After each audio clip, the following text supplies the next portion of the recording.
Hello, everybody, and happy Monday. I hope you all had a safe and happy holiday weekend. Wanted to start off, the original recording of this that I did with everybody else got hosed, so I'm re-recording just this first announcement plus the first critique for you. So, announcement, it's November 1st. We're doing our next lighting challenge. We launched it today. This is the scene. It's from Barack Gak. It's a farmhouse bedroom with this really adorable little character. Barack originally set it up in Blender, which we provided the Blender file with all the textures and lighting, but this challenge is a little bit different. You will not only be evaluated on your lighting work, but also your shading work. So we also provided an FBX file. So get in there, add your own shaders, develop your own look. If you really want to get detailed, you'll have to unwrap some UVs on some of this stuff because, again, this was designed to be some pretty solid colors on things. So not all the UVs have been unwrapped. But I really think this is a great opportunity for you all to push your creativity on the shading side and the lighting side and really have some great results. So again, you can find it in the marketplace, or if you're a student, in the asset library, and you can download and get started today. So super fun stuff here. Okay, so this project with Brenda, we took a look at it with Brenda, and the things that we wanted to change were, actually, I'll just let it play through one time. I'll kind of bullet point the changes that we were talking about. Actually, we've got the notes in here so we can kind of see them. Okay. So the first thing was this background. I thought it was a little bit too magenta. I was just saying, like, in this region in here, I think we can pull back the saturation on some of that stuff. Additionally, I think this beginning looks great. I think the light on the villain down there looks really good. As we get down in here, we see the sky start to, like, the sky really brightens up there, right? And we can see it changing on the top half of the frame. But in the bottom half where she is, we're not feeling the change as much. So I was saying that I would like to brighten up the skylight if possible in the AOVs or in the render layers. And just add that. Additionally, we wanted to slow down the speed of the water. It was a little bit fast. So just to slow that down. Got her running across here. So this is the skylight's going to come up a little bit. I think the skylight can come up a little bit towards this back end too. And then the last thing we talked about was the noise level in the shot. It's a little bit high right now. And normally when you review student work, you give them a little bit of a pass on it, but that's not always the case. And I always tell people to make things look as good as they can because human instinct is to be more attracted to, more appealed by things that just look good. And some people may even see it as like, oh, they thought this was an acceptable level of noise, and that's not really how we roll. So some things that you can do, like when the background isn't moving, when the camera isn't moving, you can lock it off. And by that, I mean you can like here we've got her walking up, the camera's moving, then all of a sudden it stops. What you can do is you can garbage matte out the area around the characters, and then use a frame blend node in Nuke, and then what the frame blend does is it samples the frame that you're on plus 2 frames before and 2 frames after, and comes together with the value, which really helps eliminate, because noise is just an individual pixel kind of going crazy. It takes away those individual pixels and smooths it out. So that can really help that. It does not work well when the camera is moving or a character is moving, because then it just samples surrounding frames where things aren't in the same location. So, but yeah, that's pretty much it. And then we go into the next round, which I will do now. All right, let's hop over into our fighting robots. All right, we'll start with Andre here.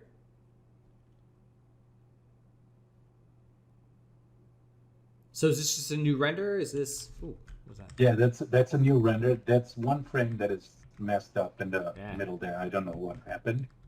But I added her tongue, so she has a tongue now. You know what this is? This looks like a stray keyframe. This is kind of what I was talking about with the frame blending stuff, because you end up getting with stuff like this. So it looks like she's just got a keyframe like way on the other side or something, and she's just running away. Yeah, it was weird. It's actually with the motion blur, it looks better because it's actually, it goes from her to a completely different frame or composition where the robot is in frame, and then it goes back to her in the space of 2-3 frames. So it's her, the robot, her again, and then it goes normal. I don't know what goes on. But yeah. But I also fixed the 3 robots. Her and 2 robots are all in the same layer now. So cool. Yeah, no, that's all looking great. The only thing I would say is I would try and get a little bit of a glowing element on the floor tiles.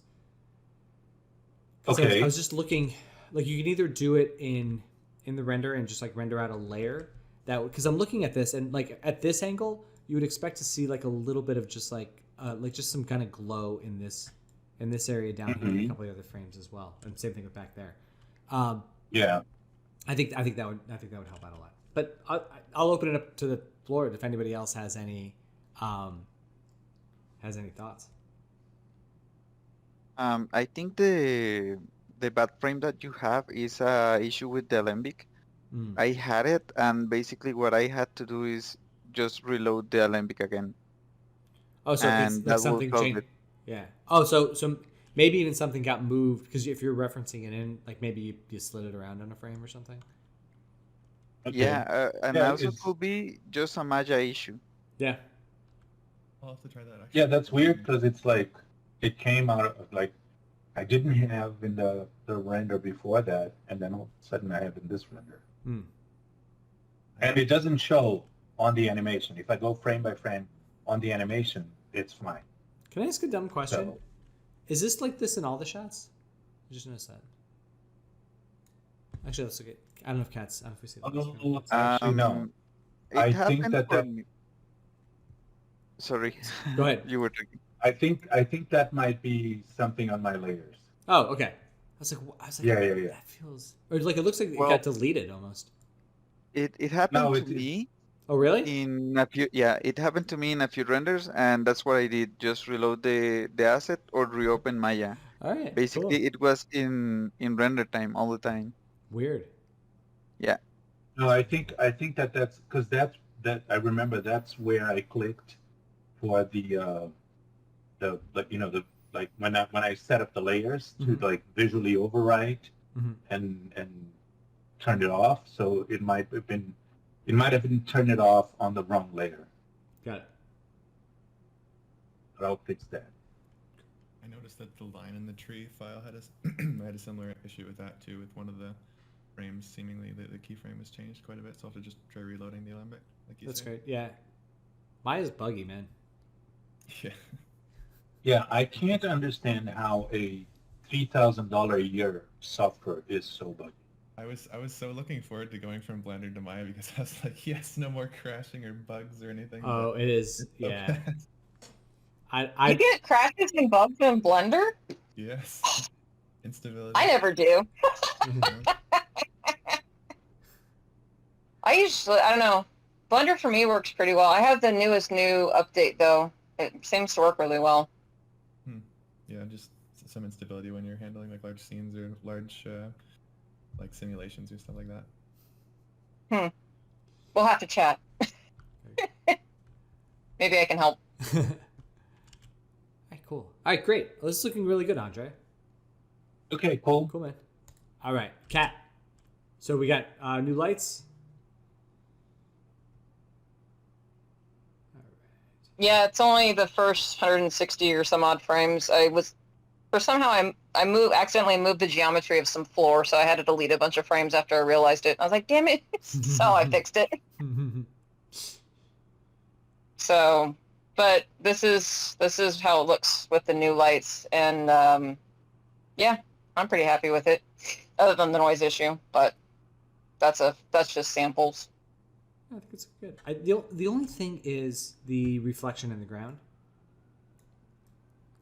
It's just like it may not. I made it super metallic. I can change the shader. No, it's just like so. Let me see. Let me see if I can see it. So back here, it works better because of the color that's on the ground there.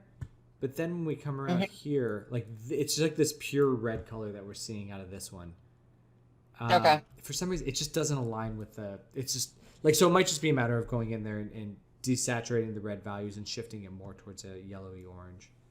Might just do it. Oh, on that specific light. Yeah, I could try that. Just in the reflection on the ground, because the rest of it is fine. Yeah. What do you guys think? I was just wondering what is going on with her shader between her belly button and her pants. Oh, right here. Oh, a while ago I had painted onto some of her skin because I was having issues with the pants not following the animation correctly, so I just covered it up. I can get rid of it though. Oh, okay. I can just go back and change it to be the skin tone. Cool. It was a hacky attempt to fix an issue. Gotcha. I might paint it black though, make it look like a belt or something. I haven't decided. Yeah. All right. Cool. All right. That's great. Let us hop over into our still images for the day. So Andre, we will. We've got a couple of. We'll do yours, and then we'll work through. So we'll work through alphabetically with those that are present, and then circle back to those that are unable to join us. So. Is that the RenderMan logo on the front there? Is this a RenderMan car? Yes. Cool. Yeah, that's a RenderMan car. So it's a very cool car design. So the biggest thing with anything metallic like this is you want to try and avoid stuff like this black bar that's kind of going down the side. And the reason why, and this is where car lighting. Like this black bar kind of going down. The reason why car lighting is very difficult is because they are of this reflective surface, and any sort of reflective surface objects because you see that and you're like, oh, I need to add more light. And you start adding lights, and then things start to flatten out, but you don't actually solve the dark problem. And then you realize it has nothing to do with how much you light it. It has to do with what it's being reflective. Because if you're surrounding something by a black room, it's just you're always gonna get these black elements. So it's really, really, really important, especially in a car, because they're reflective and of a surface that you see every angle, that you really need to craft what's around them. So it's not only an HDRI map, but it's also like putting in cards of certain colors that are off camera and things off camera to kind of allow this to kind of fade up. And in reality, more so than really any other asset, when you go to like beauty light a car, it's usually worse to put the light on on the front. Normally, when you're lighting a character, it's like, if you're lighting me, you'll put it at like a 45-degree angle this way, or like around the side this way. And you could do it with a backlit, like a character's backlit a little bit, but for a true beauty shot, you generally want the stuff on the front. For the car, I like to beauty light it with the light with a key light behind it, so that's being used to get more like kind of rim effects, and then you can use the reflections in the foreground to really get variation in there. That's my little spiel on doing car lighting. And then one question, because I didn't get. I should have gotten a reference, but I was just playing around with this. But like I've done a couple of car photography back in the day. And we always try to get these light and dark, very dark shadows to try to show the shape of the car. So I'm wondering, is it like a no-no in the 3D? It's the same thing. The problem is just like it's totally fine to add black cards around this too to get to darken some of the reflections too, but the problem is with CG is by default you have a black world. Like it's like so much black that you start to get like these like very big, broad, very dark shapes in there. And it's also like a different type of black in CG. Like it's like a soulless black void. The kind of which you don't really get as much in nature. So and then so that would be like the A1 thing for you. The second thing is if you're gonna have, so I'm such a stickler for headlights. They have such a unique look to them. Again, they're like smooth like whatever type of, like, let's say glass. They're smooth on the outside, and then the insides have these etchings. You can kind of see it over here. And then there would be a little bit, if the headlights are on, there's going to be like a little bit of a glow, and then they will, actually that's pretty bad drawing, but like they'll actually kind of face down a little bit, so there might be a little glow from them coming back up. You would definitely see it in the reflections up front, so I think that putting an actual light source there to shine off camera would help. Okay. But yeah, this is cool. Great model. This might be one of the. This might be one of the Cars characters that they just took away the eyes and. Yeah, it's based on one of the characters for Cars. Is that yeah. Finn McMissile? I've seen a lot. It's the car. Yeah, the Cars movie is the only series of movies that my son watches. He gets terrified of like everything else, even parts of the. Oh, really? And then, yeah, he yeah. So I know Cars 2 is a. I kind of go. It's such a unique film in the storytelling, and I was like, man, like there's a lot of like, what were they going for in this scene? Like, what were they? I don't know. Like, I think all the work is beautiful. I'm not gonna go down this road. I think I'm just always intrigued by it because I think the artistry is incredible. It's just like some of the storytelling choices. They're like, why do you think a kid would care about this? Like this, weird. Spy movie thing where it's all about like global control of the oil industry. I'm like, just make the cars go round and round. I don't know what you're. Yeah, exactly. So anyway, yeah, but these are cool. All right, cool. Let's hop into your. Plus, I'm sure I'm sure it wasn't that successful in Europe by making a NASCAR car go faster than a Formula One. But, yes. You know. Yes. That's.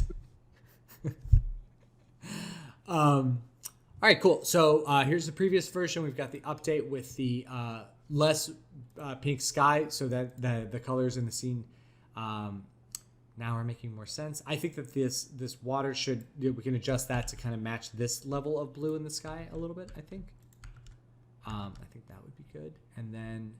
Mm-hmm. The mountains themselves, we need to work on the shader on the core of them. Or put them on focus a little bit or something. Yeah. I didn't do anything to that yet. Okay. But I'm figuring out what to do there. I think your structure is really good because we've got some darkness kind of happening in here. We've got this shadowing kind of going back there that allows the brighter characteristics of this to pop forward. You're doing the thing which is really hard but nice in this scene, which is it's slightly, like if you look at the snow value, it's slightly brighter in there than it is out here. You're getting good shaping on the snow. At no point am I seeing, does it really, like the snow itself look dingy or anything like that, which is really, really difficult. There's a couple, like for some reason right down here and right down here, those bright elements are kind of standing out to me as being a little bit too bright. So I'd maybe just pull those down a little bit. And then if you could get... I'm questioning whether or not I want to say this. So inside the house is pretty jet black. And I'm wondering if... Yeah, I need to do something about something that to like... Yeah. Not necessarily a light source, but just like something to feel like lights rattling around in there. Mm-hmm. Yeah, because even if it had like a window on the left side of the cabin, it would have light going through. Yeah. And somewhat illuminating. I think that you can go a little bit brighter on this section here. There's like looks like there's a sun hit that's being toned down a little bit. I think you could push that. I think you can bring that up a little bit. And then if there's any way, I would also maybe try and get like a sun patch back in this level of tree, in these trees back here too. I wouldn't really allow it to go past like that point, because then that way it can just stay dark behind the house. But just like a little something to get some more sunlight there. Okay. Yeah, I think this is looking good. Yeah, anybody else have any thoughts on this one? Yeah, no, I think this is really good. The foreground snow seems to have quite a bit more pink in it than the mountain in the back. I wondered if that was intentional. The mountain in the back Well, seems to be a little bit greener in tint. No, not intentional. I guess because there's more shadow on the mountains on the back. I don't know. Yeah, I Or think if I don't know if the shader is different. it probably is because it's probably two totally different things. That's a really good point. Was that Keldon that said that? Yeah. Yeah, that's a really good eye on that. Yeah. I would shift it. You can shift it either way. I might even because I was say I'd shift it more towards the cooler side and just see where that goes. Yeah, that's a really good call. Okay. All right, cool. All right, let's move forward. So, Forrest, a lovely human being, but he is not with us. So, Forrest, I will come back to yours here. Justin, you're here, right? Where'd you go? Oh, no, Justin's not with us today. We will come back to Justin. Miwa, hello. How are you? Hey, how are you? Good. All right, cool. So, what is this from? Hellboy 2. Ah, yes. My favorite movie. It has everything I could including like a short like anime sequence in the beginning. Where Dr. Broom is talking about, he's like telling the story of, there's the Elf King and like how that got started and stuff. So this is from that, where like they're puppet character or like marionette type characters, figures, showing illustrated stuff. Really cool. I love this frame. You have a really great breakdown. If you haven't seen it yet, check it out in the lighting work in progress and feedback channel. I love that talking about directing the viewer's eye with these lights coming down. I love the hierarchy of it. Definitely one over top of the other. The depth of field in this also, and then the sepia tone nature to make it feel nostalgic. I thought was a very, very clever insight. I was just talking to somebody about sepia tone and how I got so far, because to do it in photography was hard, right? Like you have to do multiple chemical processes to strip stuff out to be able to add this kind of browning color. And it was like, it was a cool thing to do. And then Photoshop comes along and you're like, oh, sepia, boop. That's it. And now it's like, or like Instagram's like, oh, I just put my sepia filter on it. But it's changed, but it definitely helps add the nostalgia to it, and the kind of time, an older time of, even though it doesn't make sense that the world would actually look that way, but it triggers something in us to make something feel older. And I love the subtlety of like how his brights are slightly brighter than everything else right up here, so we can see the hand gesture, we can see this. And then the way that our hero character is in this dark shadow, but we do get a little bit of light right around the edge to pick up the silhouette of the form, which is because that's all that's really important what that character is doing is this kneeling gesture, and same thing with the king standing above him. This is great. This is a great submission. Thank you so much for sharing this. Thank you for Yeah. All right, cool. And actually, I'll hop over. So Tom had one as well. He didn't do a write-up on it, but I thought this was the red pill, blue pill thing from The Matrix. And I thought this was unique because this is one of those things that I remember we had to do some testing on, because you're like, does depth of field work in reflections? How does depth of field work in reflections? And you find out that it's actually like two totally different worlds. And in reality, this shot was these are two different shots. It's not like they actually shot Lawrence Fishburne's eyeglasses and like got Keanu Reeves to reflect perfectly in them. They shot them as two different ones and comped them together. But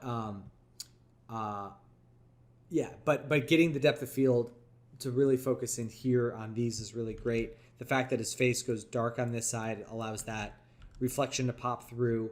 We've got great character shaping, like you can see across the skin coming down. And this is really a great example of specularity and bump in skin.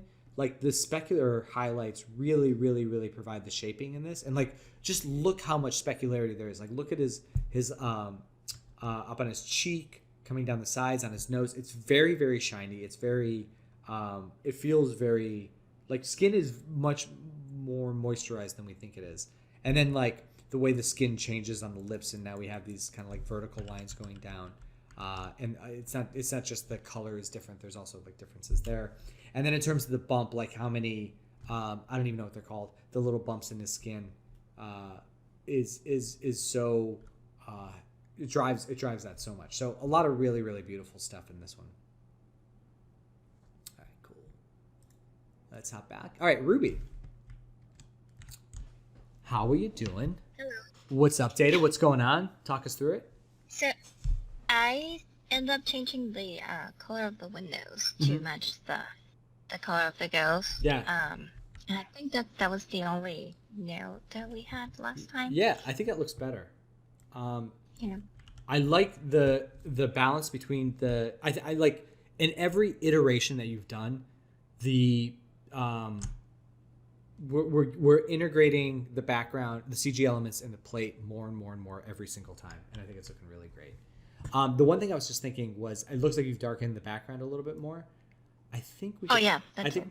I think we keep these like street level lights a little, because it's just like a little bit brighter. Just these guys down here. I think it looks good up towards the top, but just like keep those on, because they start to feel like that's when you take light sources down, like that's when it feels like something is clamped and not quite right. So I would just keep those brighter just a little bit. I think the character herself looks great. Wondering if try something. Just trying to add a little bit more like value and a little bit more mid-tone value in here, because there's just like a lot of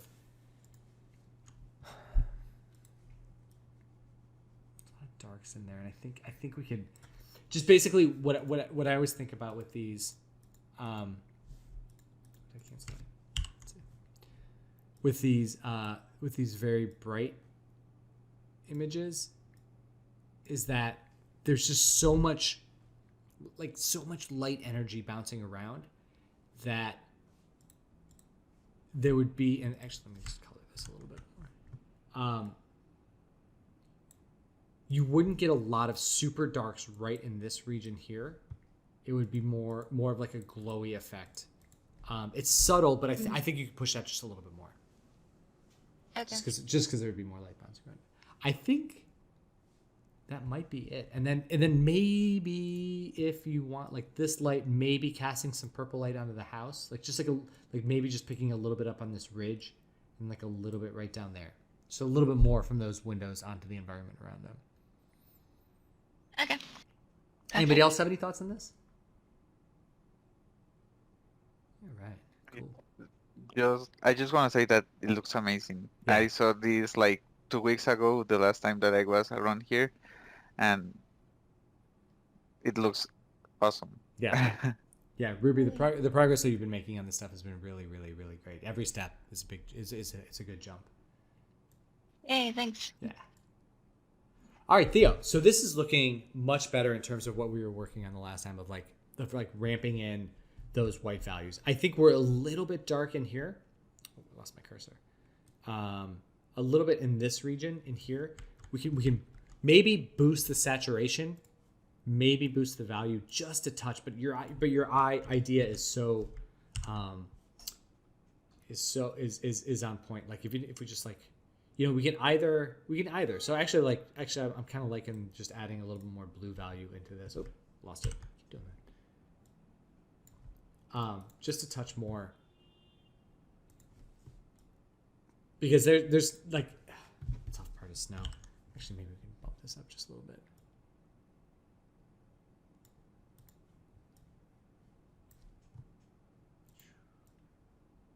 Snow is so tough this way in that, like. Just like even just a little bit, like this is a really minor amount, but you can see that it kind of goes from being kind of greenish gray into kind of more of a bluer tint that works out a little bit better. I think your house looks really good, and then this area right here at the top of this tree, I think, and up here, I think we could probably keep those in the light a little bit if you can. And same thing with the top of the house there. It just starts to feel it kind of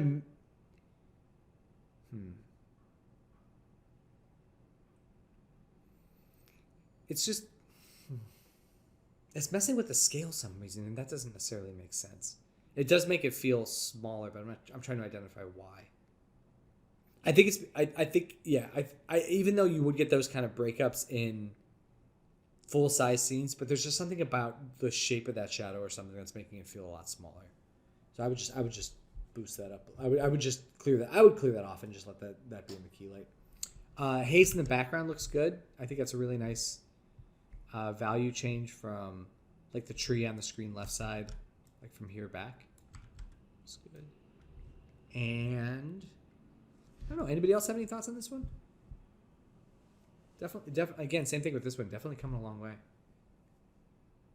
I think that The only thing is that maybe the specular light on the frozen river from the small light from the near the door, I think it's way too bright to be so far. Yeah, let's because what's happening is, yeah, it's bright in the render, then it's being toned down, so what results is just kind of like a larger square shape. So I think you're right. I think it'd probably be better just to tone it down in the render. one thing that jumps at me is the depth of field on the background. Mm-hmm. It looks way too blurred. Because normally depth of field works 2/3 to the back and 1/3 to the front. So to the back is always more in focus than the front. So I would expect at least the trees on the background to be more in focus than they are. Yeah. But that's just a photographer. No, that's a good point. And then also, yeah, I do like that because the other thing that happens with these environment shots is there will be a good amount of space between the area that's in focus and the area that starts to get blurred, just because like that's the way the depth of field works with like more of a wider angle lens. So I think that's working out pretty well. But you're right, Andre. It's and you said something in there. Can you describe what you mean by the 2/3, 1/3 thing? I mean, it's if you focus on the house, the depth of focus will not be like halfway back and halfway front. It goes actually 1/3 to the front and 2/3 to the back, where the plane is in focus. Yeah. So normally, like for example, if you look at the branches on the foreground that are out of focus and look realistic, but then if that's the real depth of focus, depth of field, then the background would be much more in focus because it would be, it would probably, like, for example, in other words, for you to have the trees on the background and the mountain to be out of focus the way they are, these branches would be like dissolved into out of focusness. It would be like not even visible. You wouldn't be able to see what it is. That's what I'm trying to say. Yeah, that's great. I just wanted to, yeah, I think it's a really good point that I do a pretty bad job explaining sometimes. So that's really good. All right, cool.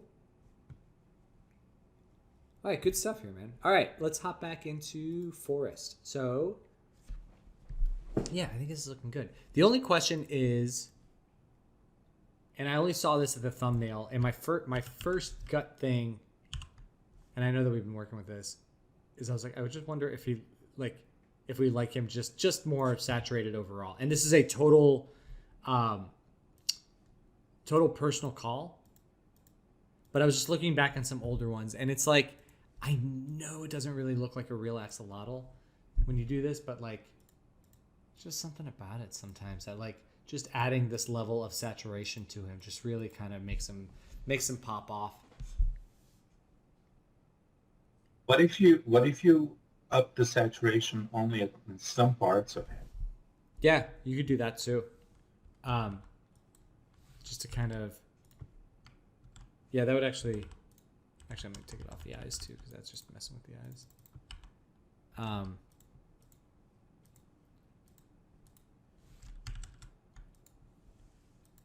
yeah, you can kind of just work that in a little bit, like, because that's actually kind of, I mean, I'm just doing it arbitrarily now, but that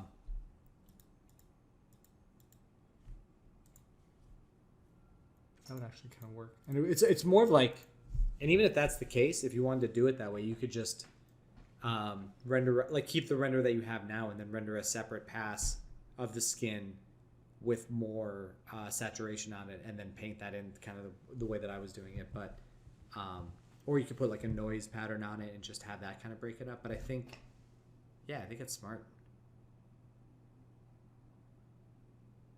That's really all I have for this one, I think. I think it looks really good. It's come a long way. Really Started cool. with it. The other thing I was going to say was maybe add a little bit of a rim light, but that's not necessary. Okay. All right, cool. Well, thank you guys very much. I think that is all for today. I will change, Ruby, I will change that on the asset page so that nobody else thinks that there's perhaps animation or effects or fur coming. So that'll be good. All right, cool. Thank you. Thank you guys so much. I will talk to you tomorrow. All right, be All good, right, everyone. Bye. Bye, everyone.